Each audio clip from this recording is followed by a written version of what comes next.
Welcome to the Landscaping Podcast.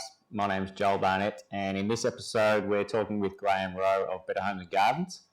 He's a landscape designer and researcher for the show, and also the inspiration behind me starting this podcast. As I mentioned in the previous episode, when I listened to a lot of podcasts, and I was listening to one where there was a plant nerd on there, and she was pretty cool to listen to.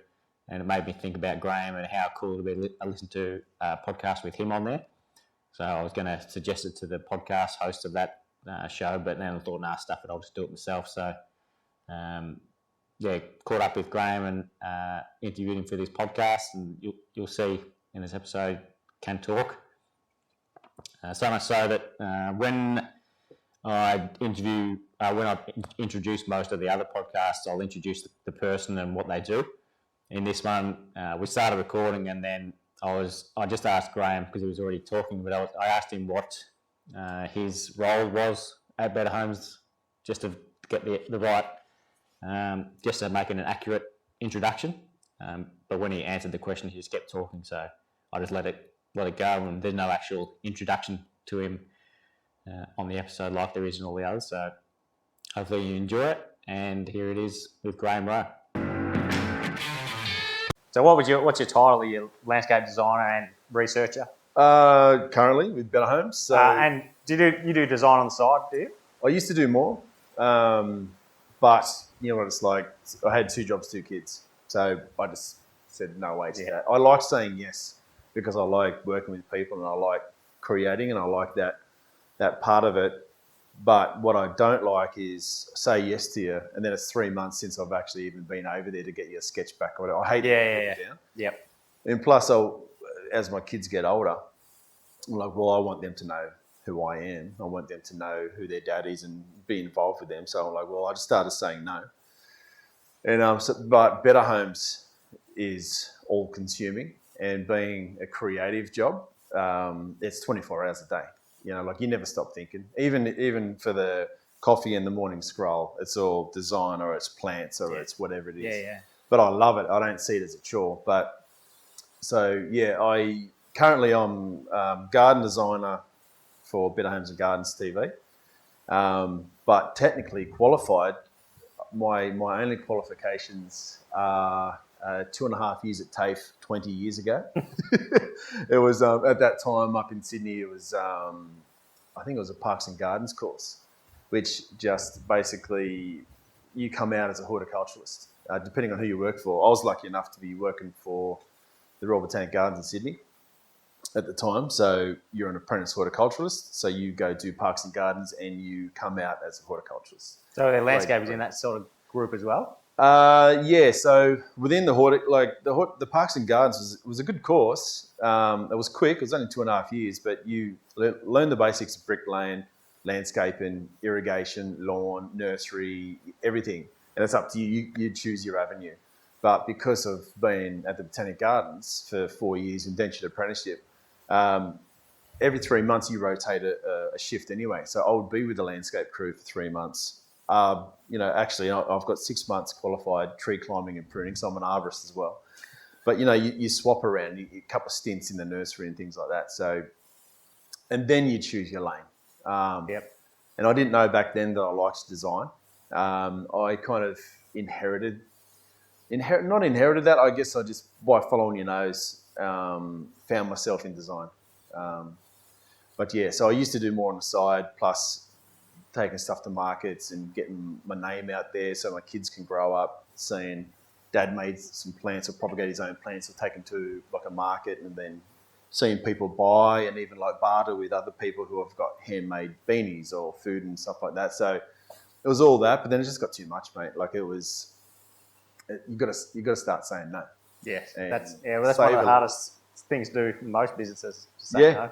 And I think if you're, I feel like any trade as well, like if you're that into it, like most people in landscape or gardening are, it's very easy to get carried away with it. And then all you're doing, everything you do is for someone else. And then it gets to the point where, so Better Homes and Gardens is a fine example. So when I took this job, I was at Government House, New South Wales for the Royal Botanic Garden, Sydney. As an apprentice, I promised myself I'd work my ass off to one day be running Government House, New South Wales, because that came in one of the sections. It was my first ever section as an apprentice. And what do you mean, a section? a section every 3 months you rotate. All right. Yeah. And so that was my first 3 months, first real job. You know, I didn't grow up in Sydney. I'm an hour and a half north. So first job in the big smoke. First section was Government House, you know, the oldest garden in Australian history. And so me as an 18-year-old kid promised myself I'd work my ass off, that one day I'd be back there running it. And I was. Like, I was there, had a scholarship to go overseas because I was studying historical horticulture, historical gardens and stuff, because that's what I was doing. So whatever you're doing, I just wanted to be good at it. But then Better Homes opportunity came along and I first heard about it. I'm like, why the hell would I do that? Sounds like a shit job, you know, because I love my job currently. And part of my job back then was I was mentoring a lot of apprentices and pushing them and making them push themselves. So then all of a sudden this came knocking. I'm like, well, I really have to, you know, do as I say and take this opportunity. But I threw myself into this job because I had mortgage and 2 kids, left the garden industry, which I had 20 years experience in before I took this job. And that 20 years, when I landed in TV, that 20 years experience was only, say, 40% of the job. So I was a dad with a mortgage, feeling like a first-year apprentice in TV industry where it's, well, you know what it's like. It's like, if you're bad at it, you're gone. Yeah. If you shit at it, you're gone. If I don't like you, you're gone. You know, if you can't do the job, you're gone. So I threw myself into this job with 2 young kids, very young kids at the time. And I just kept saying, yes, yes, yes. And I just threw it. And like, because I didn't want to fail. I've never given myself an option to fail. I'm like, too many people are depending on me and the pressure of TV. But I got to a point where 2-3 years down the track of me throwing myself into this job, turn around and you look at your marriage and you look at your kids and you're like, shit, my home life's falling apart here. I've got to get this balance right. You know, so my kids are all, you know, when they're small and pink and they just squeak, I like, you know, it's okay. And my wife at the time was only working a day or 2 here and there, but you do that for long enough and you just throwing yourself in this job. It takes a bit of a meltdown or something bad to happen and go, shit, what am I? You need to reassess and adjust. And, but currently now I'm pretty lucky because the bosses there, the executives and the senior producers and all that stuff, I've worked with them long enough that they trust me and I don't need to be in the office, which is an hour and a half away from home every single day for exactly what I'm supposed to do. Like, they know that I'm doing the job. And I mean, and my argument is, well, if you can see me in the office every day, you know I'm not making TV. So I effectively get to run the job from my laptop in my van or at home or on another job. So it's a hectic, crazy job, but now I make it work for me, and now my kids know who I am, and my wife can see me. But it's a tough one. But you need to find that balance. Yeah, the same as you. You've got 3 kids. Yeah, it does sound 4 it's a familiar sounding story. Yeah, and most guys, our vintage, that are tradies with kids and a family. You really have to compartmentalise. I feel like there's work me that when I'm at work, bam, bam, bam, bam, bam, get in the van, get home, there's dad me, there's husband me, you know, and there's I think the hardest thing, I reckon you'll be able to agree, is finding that, you know, independent Grahame, independent Joel, you know, what still makes me happy or whatever that. But saying that, I'm pretty lucky that I also love my job. Yeah, I was going to say the same thing. Like, Yeah. I love doing the actual work. Yeah. Like the design, their quotes and organising stuff, not so much, but they're actually working. Love it. That's creating. It's like a hobby. That's why I'm doing this podcast, because I like talking about it as well. Yeah. Well, I talk about plants like a lot of blokes talk about other things. You know, like if you can see me on set with another plant nerd or another tradie looking over our phone, going, oh, look at this. You look over and you go, yeah, he's got this Clivia or he's got this Bromelia. Can you see that cactus? Jesus, you know. I don't know how. Like I think if I went back 20, 30 years to a younger version of me and said, this is what you're going to turn out like, so fuck off. This may surprise you, but I didn't go to uni. Oh. I wasn't a scholar at my, with my public education. I was pretty distracted by, there's a leaf flying in the breeze and look at that cool tree and when can I get out in the bush or go for a surf or skate again. But it's, if I said to that kid now who, hey, in 20, 30 years, you're going to be the garden designer for a leading lifestyle show, for a commercial TV show, mate, I'd love to know what I'd say. But I love it, mate. I love it. How long have you been there for? Better Homes? Yeah. Better Homes, 7 years. Oh, really? Yeah, 7-ish years. But horticulture, or in the industry, since 97, 98. So it was like when you're 18, was that when? Apprenticeship was when I was 18. Yeah. Yeah. Left home for the big smoke, as I said, for the apprenticeship. Yeah. Loved that. 4 years, they spit you out. And at that time, another ex-apprentice, Miles Baldwin, you know, him and I kind of worked together. And he was always design and I was always... You come from the Royal Botanic Gardens, you train in Victorian horticulture or Georgian, Victorian and arts and crafts horticulture, where you should be. Otherwise, you're wasting everyone's time. But so there were specific... I know that style's more prolific, I feel, from down in Victoria, where you actually get the climates. So he's actually we're working on a design that he's actually doing. Yeah. Coming up. So. And I think most of his early big stuff is down there. But because we had that on our resume, we would get those properties in and around Sydney. And so I looked after a couple of them and then got to the point where... So my wife's a horticulturalist as well. So our kids have no chance. So get outside, find a worm, then you can come back in. And and then I went back to the Botanic Gardens because by that stage, had a mortgage, things had changed, I was slightly older.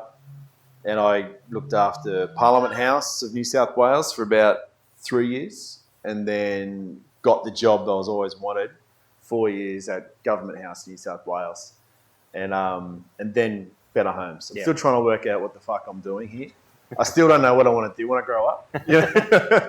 Probably never will anyway. Never. And I think that's with a lot of... I feel like with our trade and building as well, and like carpentry, as opposed to some other trades, correct me if I'm wrong, but you've got more license to create with gardening and landscaping, I feel. Yeah. Because you're never going to know every plant. Everyone's coming up with new ideas and new styles, and everyone's getting new influences because we've got the world at our hands now on Instagram, or you can see anything, so it's ever evolving. And I think it's certainly one of the most creative trades. And I think a lot of people that kind of unintentionally find themselves here, trying to wander around and work out what they want to do. And then a lot of people either find landscaping or gardening accidentally or unintentionally and then love it. And a lot of people that do career changes from chefing or from IT, they're like, I just need to get into the garden. Now I've got a physio working with me. Really? Yeah. My wife, some of her gardens works with 2 or 3 ex-chefs and a marine biologist. I've actually also had a marine biologist at one stage. Yeah, right. Yeah. Got a forklift driver, bloke who worked at Coles. Yeah. Because I put on a lot of mature age guys. So, I honestly think even as apprentices and people just starting, only in my experience, the best people to have working for you are the people making a career change because they've decided they know what they don't like. This is what I want to do. And they work their asses off. Yeah. Because they've got more to lose. They've probably got 1 or 2 kids in, mortgage, or just still trying to find their way. And then if someone gives them a chance at a career change, I reckon they rip in. Yeah, they know what hard work is as well. With younger kids who start out and then think, that's not for me at all. Yeah. It's certainly hard work. Now, a lot of plantsmen and plantswomen are self-taught as well. I've been, that's a good thing. One of many good things about my job is I meet a lot of growers, a lot of suppliers, and and you meet a lot of backyard hobbyists and things. You know, so the cactus around us. Like I get from a guy who works shift work at a cement factory, but of a day he grows cacti, and he's self-taught because they just indulge, they obsess over this new passion and whatever like that. So, no, it's a good thing. A lot of people, I think it says a lot about gardening and landscape industry when people magnetise to it. Yeah, it does help with the social media as well. Like everyone, like you say, seeing what you're doing. Well, and then you get onto someone new who grows the cactus. Well, I think when I finish my apprenticeship, we're going to sound like those old blokes that go back in my day. We did talk about MySpace with Clint too. MySpace. Yeah. MySpace. Can't be any worse than that. We started a chat room. ASL? Yeah. On my mum's dial-up.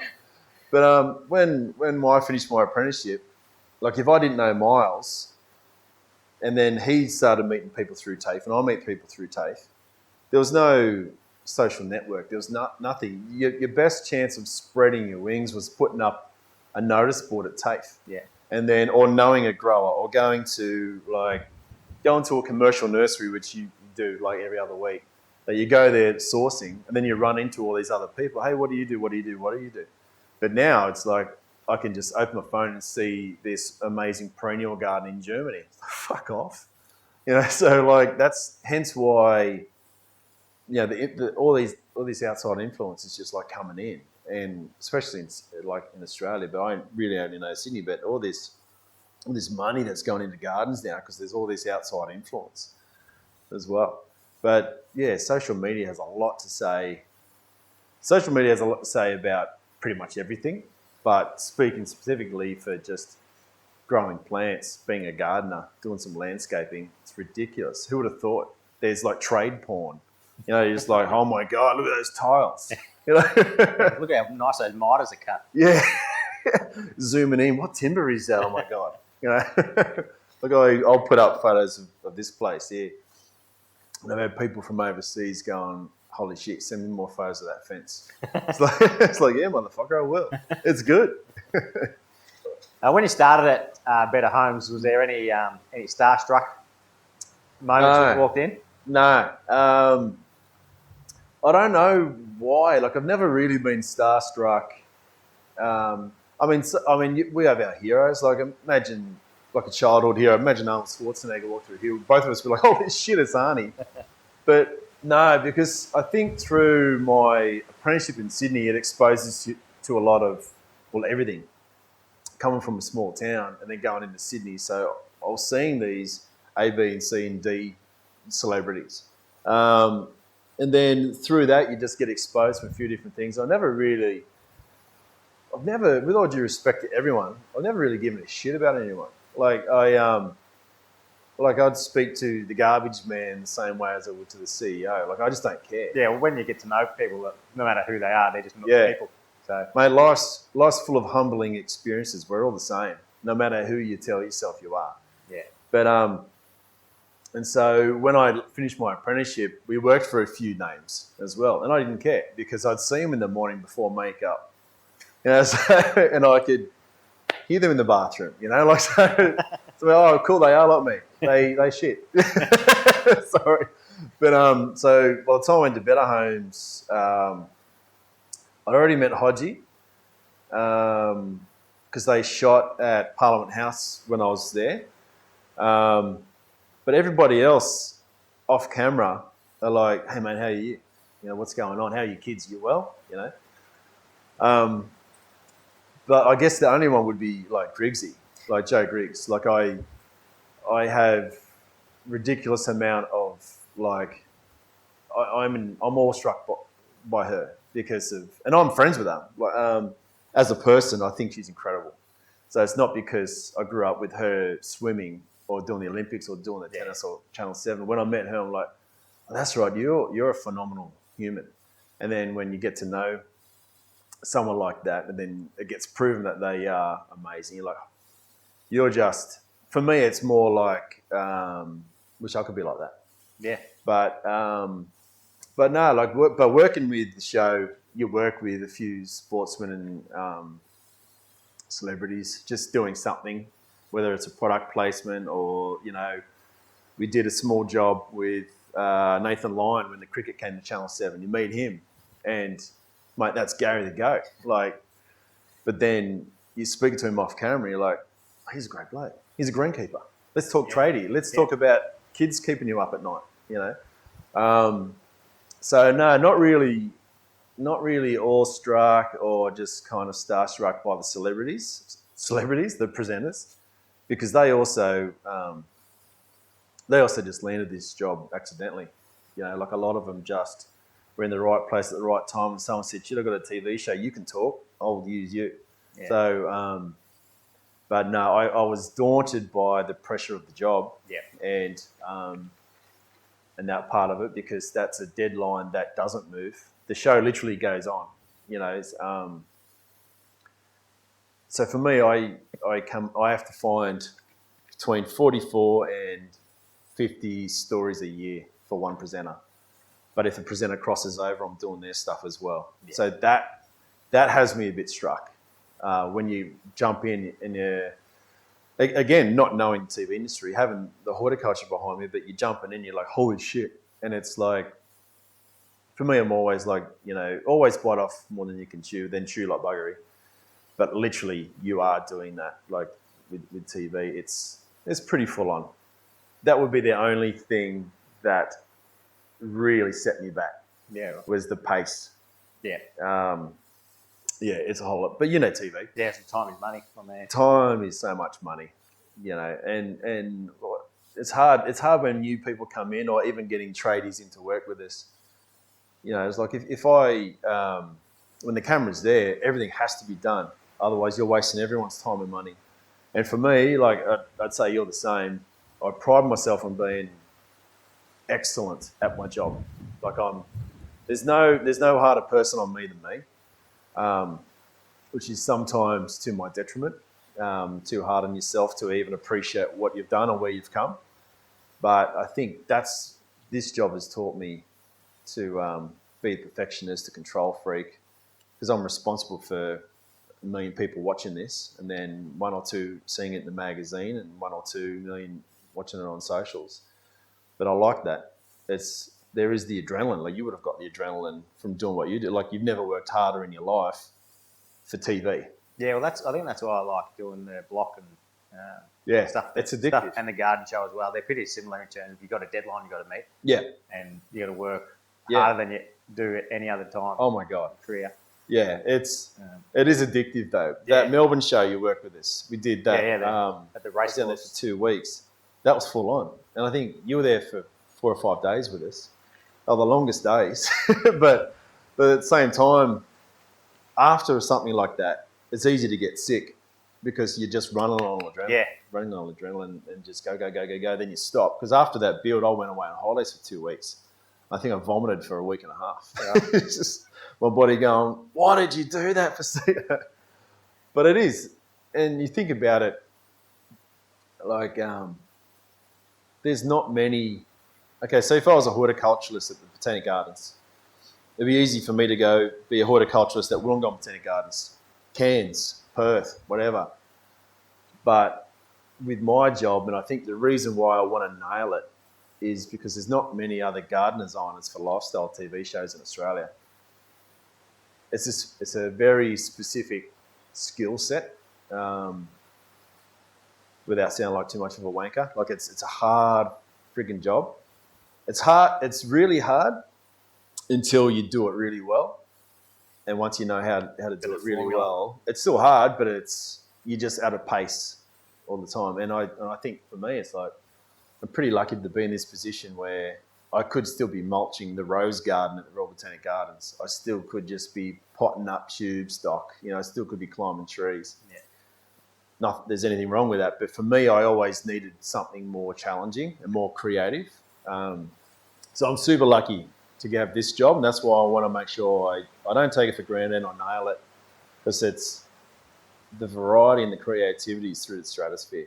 And to be able to produce something that helps the homeowner, changes their life, but then maybe out of the however many thousands of people that are watching it, maybe if 0.1% want to try my design or learnt new plants that week, there's not many other jobs that you get that opportunity. Yeah, well, I've copied something that Adam built. He built that big Connect 4 board with a Yeah.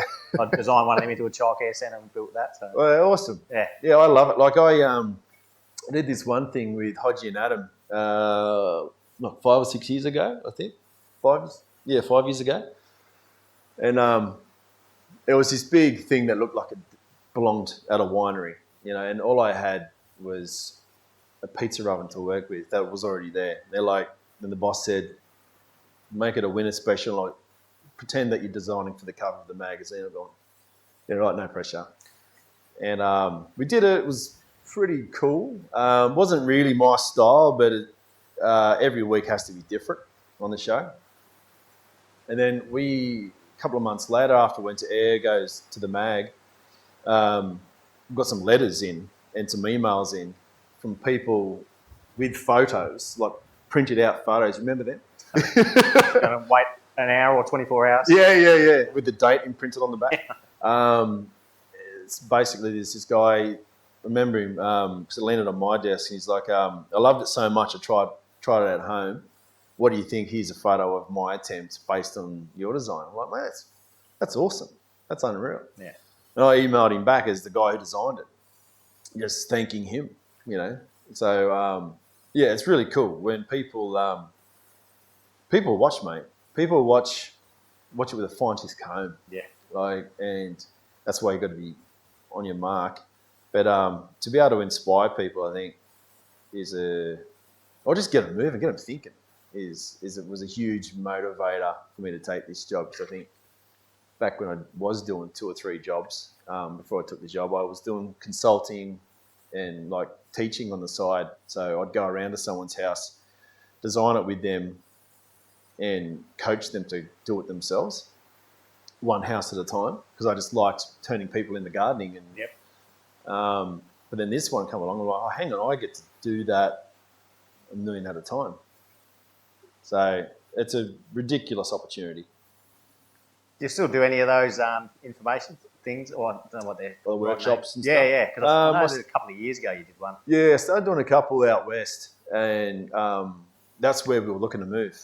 So me doing that was me testing the market. Not that I advertised that I was from Better Homes and Gardens, but people click on your name and go, oh, okay, cool, let's go see this guy talk. Yep. Because obviously I can talk. So, and that was me testing the market. But I'm not very good at, like if all of a sudden you and me are chatting and 50 people rock up and we kept talking and we talked to them, it's easy. But to stand there and people are staring at you going, righto, dickhead, I've paid $150, what have you got? It's a bit daunting. You're like, oh.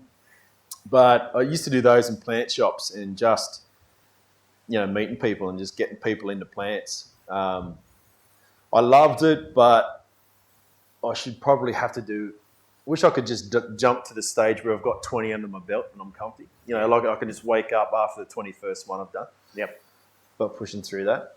So, it's one thing to kind of come up with these things and make a presenter present it and then get 1 million people to watch it that way, than it is to stand in front of people and go, hey, listen, oh shit, they're all looking at me. So, but that was another thing I just started saying no to.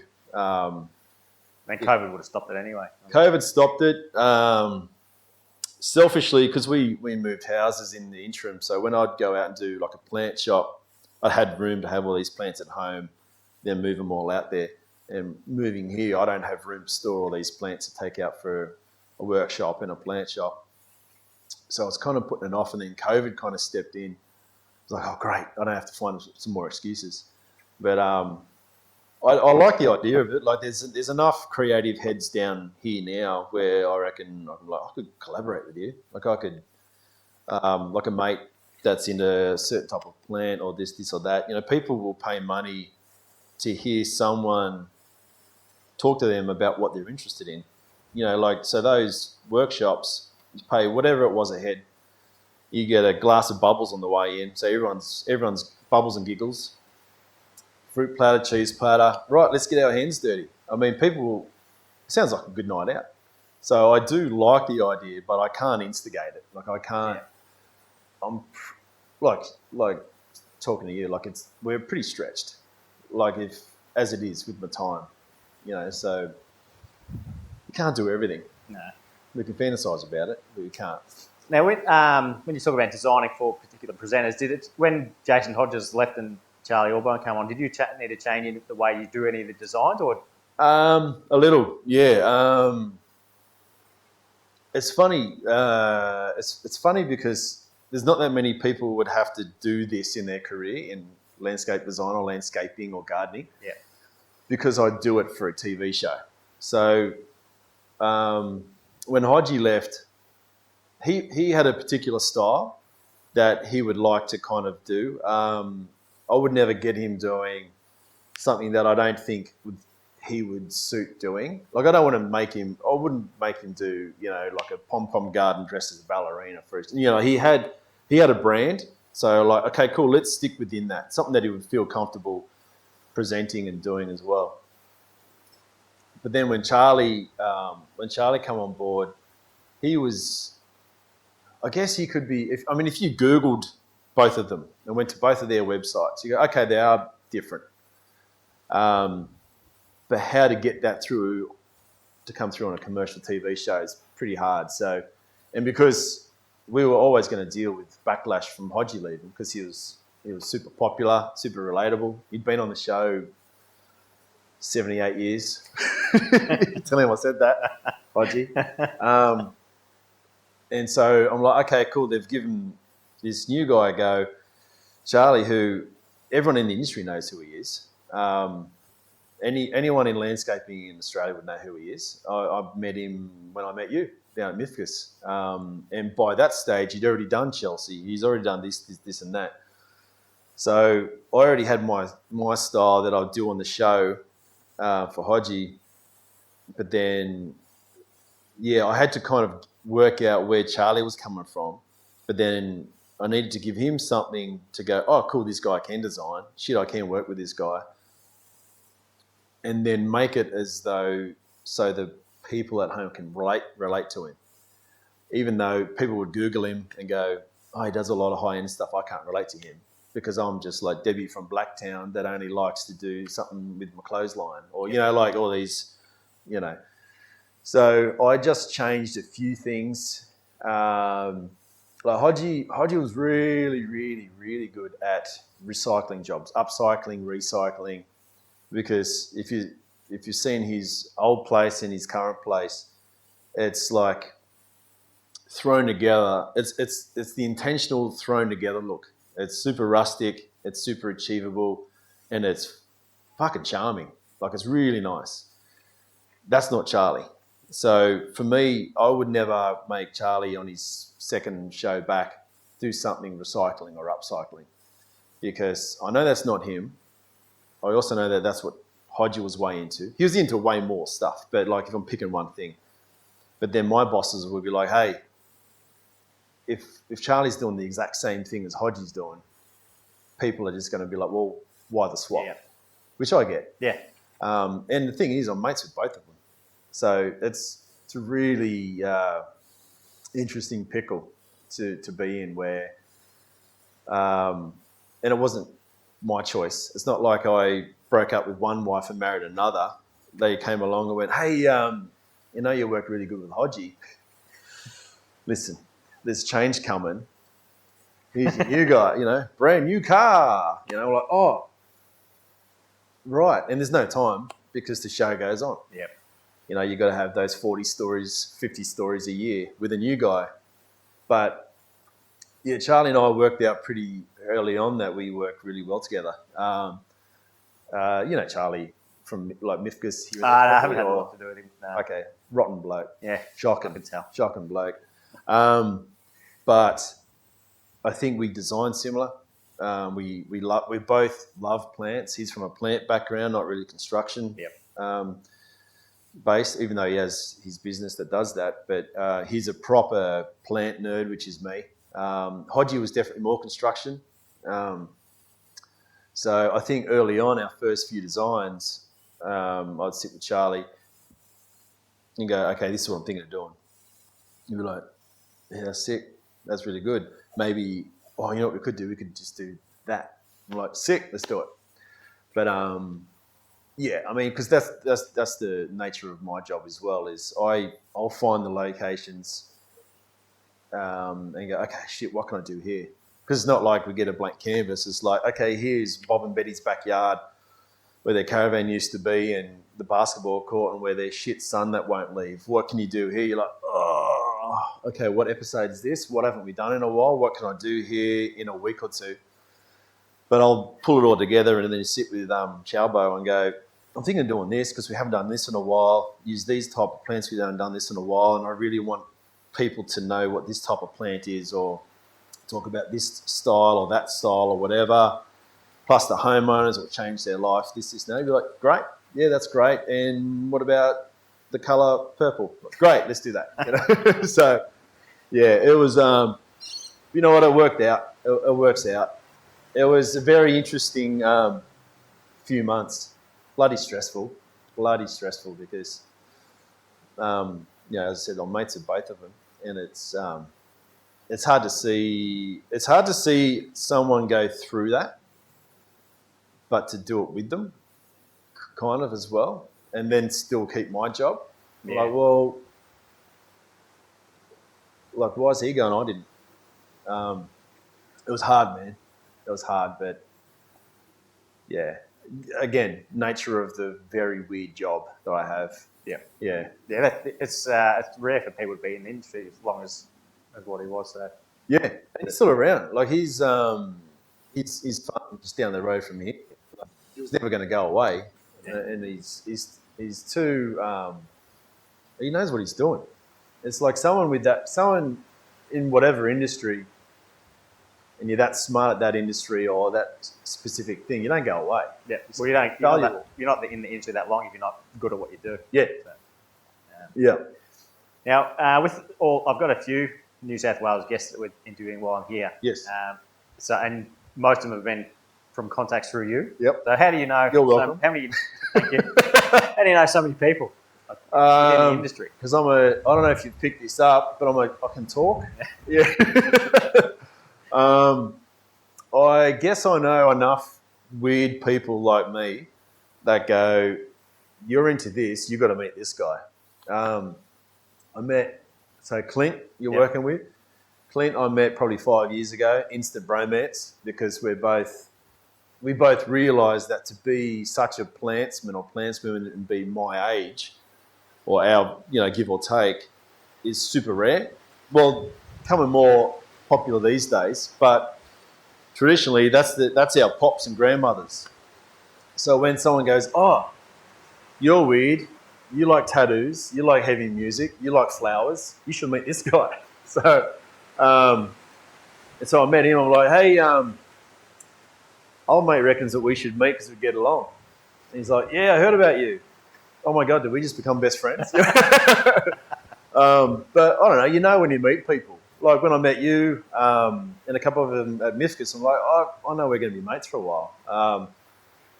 So Clint was an easy one to get on with. And I think it's just through, I feel like it's through Instagram these days. Yeah. That if I hear from you, if I hear of you, I'll check you out. Like, oh yeah, I know this guy. And then all of a sudden I'll see you or I'll contact you. Hey mate, love your stuff. Good to meet you sometime. That's how it is. I wish it was more spread out. Like I'm only starting to meet some like Brisbane and Gold Coast kind of designers and landscapers because that's so different up there, their lifestyle. Sydney's varied because we've got the Highlands just here. We're on the coast, and you can kind of grow everything in Sydney, but you probably shouldn't. And I only know a few. Melbourne, mainly through Mifkus and Insta and whatnot, and the show, like going, okay, who can I find that's interesting? Let's go. But I think honestly, it's getting back to social media. You can reach anyone via social, whether or not they'll text back. But then when you do meet them, you feel like you know them more than you actually do. Yeah, I think that helps. And I think those that you connect with instantly, you're like, oh righto. And I think like not often these days, but like I've met some older generation, like proper older plantsmen, that they see me and I'm just like, because I'm not young, but to them I'm probably this young guy with tattoos. What the hell does he know? Some just like shovel jockey, and then they start talking, or they something to test you, and you start talking about plants, and you can see them go, shit. And that's what he's talking about. Like, yeah, I'm just not this dickhead in shorts. Like I know what I'm doing, you know, like I know what I'm talking about. And I think you get to meet those people and they go, oh, this guy's like me. This guy's weird like me, or this guy way into his plants or way into his craft. And I think artists would do that. Musos would do that. It's just, and I think maybe that's a way that a lot of creatives probably grew up as the black sheep, not knowing where they really fit. Yeah. And then so when you find people that are the same black sheep that came up going, where the fuck do I fit? You go, I got you, bro. So I think that's how, you know, you stick to the good ones for you. Yeah. And we're sitting in your, you call it a cactus garden? I don't know. I guess it would be a cactus garden. Yeah. So where did the passion for that come from? No idea. No idea. Has it always been them, or just... No. We've been here for 2 years. My last garden was like a Hawaiian rambling bungalow. Lots of layers and texture and foliage. Never really been into flowers. I can appreciate the flowers and the plant and the energy that the plant would put into it just to flower and reproduce. However, I'm more foliage, texture, contrast and things like that. So, and being my job now is to look at something and know what I can do. When I finished that garden, I was instantly bored without realising I was bored. And looked at this house and looked, I know what I can do here. And considering I didn't need to renovate it, because that's not my strength. I know what I like, but I can't do it. This house was done inside and it was blank canvas outside. And because it was like this 1960s, from the front, you look at it, it's this 1960s, 70s thing where it's not a modernist house, but there are some characteristics left over from the like modernism that are in this house. Yeah. And, you know, with long flat roofs and big long lines, I'm like, well, that's modernist, that's Palm Springs. I know what I can do here. And so when I walked in, I knew instantly I was going to buy it. I bought the house 4 days after seeing it without wanting to stay in Wollongong. But I looked at it and I'm like, and my wife was just going, holy shit, this house is great. I'm like, pretty sure I'm going to buy this house. I'm not saying I will, but if I do buy this house, then I'm pretty sure I'm going to buy this house. That's where I'm going to do like the pool house. That's where I'm going to do a pool. That's all I wanted to do. And then the rest evolved. And I think being in Palm Springs, I wanted to go minimalist, but I didn't want to go schmicko Palm Springs with just ultra minimalist plants. I think if I was designing someone's Palm Springs house, I'd go minimalist. But me being a plantsman and plant nerd, and because I stare at it all the time, it's layered.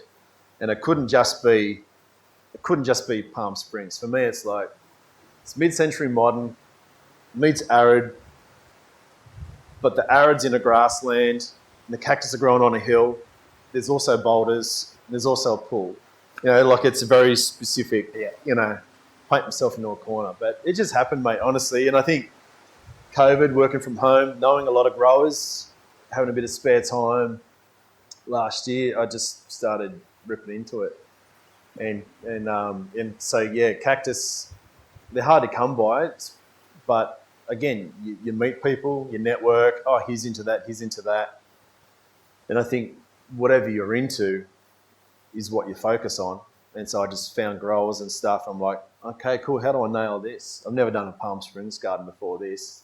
So, but I love it. Like I made it so every boulder through the garden is a stepping stone that kids can jump through the garden. They know, I don't tell them not to touch cactus. I teach them how to touch cactus, and the ones that you just got to be careful with, the ones that you can touch. Nothing dangerous is near the path. Yep. But so it's still kid friendly. It's still a backyard. That's the thing is, it's not a grand estate. This is standard size block. I just wanted to make the usability like fucking sexy. I just wanted to make it really cool, but I still, okay, behind the camera, I've got the world's biggest frigging trampoline. I'll never have a good lawn. And I've got a shed, and I've got wheelbarrows, and I've got a laundry over there and a clothesline. So I still wanted it to be really, really schmick, but also still be a backyard. Yeah. So if I ask you what your favourite plant is it going to be a cactus, or have you got to? You have to choose one. Sophie's choice. So. What was that? It's Sophie's choice. Shit. So you have to choose one. I can't choose a favourite style of landscaping or garden. Again, like as an apprentice, it was historic garden, the Victorian arts and crafts. At the same time, having a super layered tropical garden now in the Palm Springs. Who knows what I'm going to get onto next. So I'll say for now, I like clever gardens. I like things that are getting pushed, you know, when people try new things and putting stuff out there. So for me, this is a bit of an edgy garden. Like, not everyone would like this. People like the photos, they don't want it. So this is me for now. Yep. You know, I'm trying to dodge your question. I wondered if you heard it.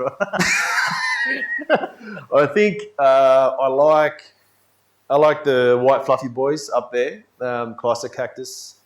I like the spineless, the scops here, the marginatas. Again, I know proper cactus heads that have one of every single cactus that they can get their hands on. That's just not me. Yeah. I can relate to them through our love of cactus, but I look at it from a design point and a setting and how that a garden makes someone feel. So I look at it and go, that's a good time. So right here is the fire pit area. Up there's the party zone. There's the pool. There's down the back, still kick a footy. So I look at it as a setting and a design and how it actually looks, rather than go, this one here is my favourite plant. Is that a good enough answer? No, but it'll do. It's acceptable. I think I named 5. It's a start anyway. Yeah.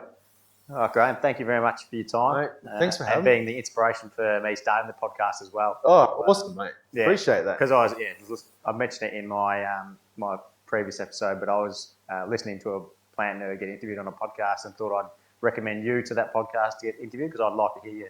Yeah, right. Chat. So I thought, stuff, and I'll just do it myself. Oh, I really appreciate that, mate. Appreciate your time driving up from Geelong.